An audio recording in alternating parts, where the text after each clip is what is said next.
السلام عليكم حبيباتي، إن شاء الله تكونوا بخير وعلى خير، ومرحبا بكم عندي في القناة. نبدأ بالصلاة والسلام على أشرف الأنبياء والمرسلين، صلي والبنات على الرسول. فيديو اليوم راح نشارك معاكم تدبيرة لتصبير الخرشف لمدة سنة كاملة، يعني عام كومبلي وهو مخبي بلا ما يفزد.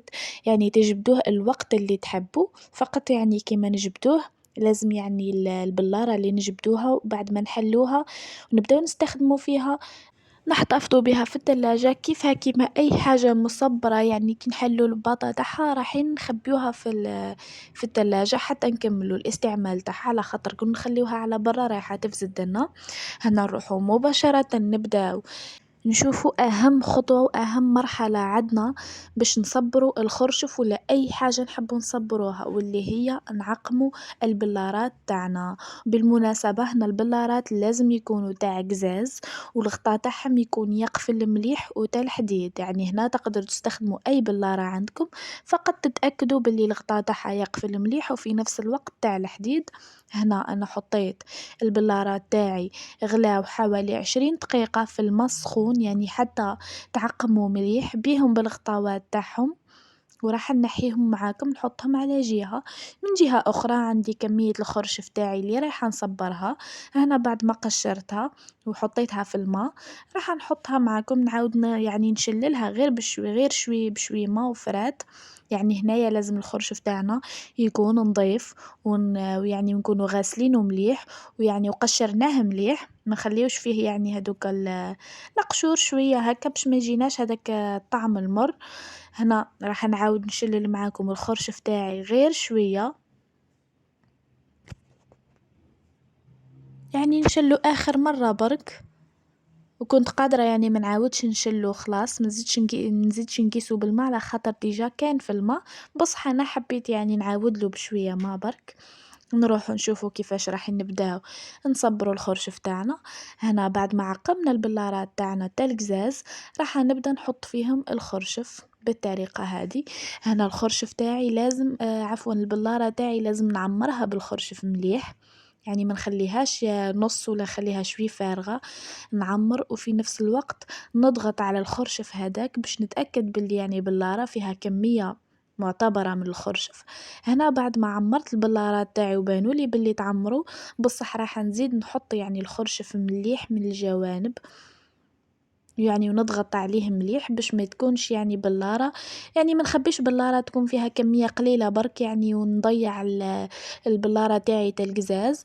نحاول يعني البلارة نعمرها يعني نعطيلها حقها، باش يعني حتى كي نجبدها راح نستخدم الخرشف تاعي وراح نلقى كمية معتبرة يعني تكفيني. هنا راح نعمرهم مليح. بعد ما نعمرهم مليح نروحوا للمرحلة الثانية. المرحلة الثانية راح نحتاجوا فيها الماء يكون غليان بالطريقة هذه، يعني يكون قاعد يغلي ماشي يكون دافي، يغلي. هنا راح نصب شوي شوي تاع الماء في البلارة تاعي تاع الخرشف، يعني نحط حوالي نص البلارة. وراح نجيب الملح. هنا الملح راح نستخدم المغرف اللي تكون متوسطة، وراح نحط له مغرف معمرة. كما تلاحظوا انا شوي ما عمرتش المغرف تاعي، يعني راح نزيد لهم غير شوي من الفوق. يعني لازم نتأكد باللي تكون مغرف متوسطة معمرة ملح. وراح نجيب الليمون تاعي. هنا الليمون خطوة يعني أساسية ومهمة بزاف وما نقدرش نستغناو عليها، هي والملح، على خاطر هما اللي رايحين يحافظوا لي على الخرشف تاعي مخبي، ويعني ومش راح يفسد لي لمدة عام كامل، يعني عام كامل حقيقة، يعني وصفة مجربة. هنا عندي كمية الليمون تاعي رايحة نبدأ نعصر فيه غير بشوية معاكم، يعني مانيش راح نحتاج كمية كبيرة، يعني نص كعبة راح تكفيني في البلارات هادو في زوز، وراح تفضل يعني راح نزيد نخدم بها شوي في البلارات اللي بقاولي. هنا راح نحي شوية هذاك البذور تاع الليمون تاعي، نحي الشوائب، ويعني وما ممكن نحطهم ما رايحين يديروا لي حتى مشكل، بصح راح نحيهم. هنا راح نحط زوز مغارف الكبار تاع العشاء، راح نحطهم، يعني نحط في كل بلارة زوز مغارف ليمون. كما تلاحظوا في الأولى حطيت زوز والتانية زوز، يعني لازم يكونوا معمرين مليح. بالطريقة هادي. هنا بعد ما حطيت لهم الليمون راح نروح نجيب الماء السخون، الماء الغليان تاعي راح نزيد نكمل البلارة تاعي، يعني كيما شفنا المرة الأولى حطيت غير نص، دركا راح نزيد نكمل النص التاني نكملها. يعني هنا الماء لازم تكون معمرة مليح كيما قاعدين تشوفوا، يعني ما يكونش الماء غير نص ولا الماء شوي قليل، على خاطر كون يكون شوي قليل الماء ما درنا والو رايح يفسد لنا الخرشف تاعنا. الماء لازم يكون معمر يعني للفم، يعني ما كانش بلاصة ولا مكان للهواء.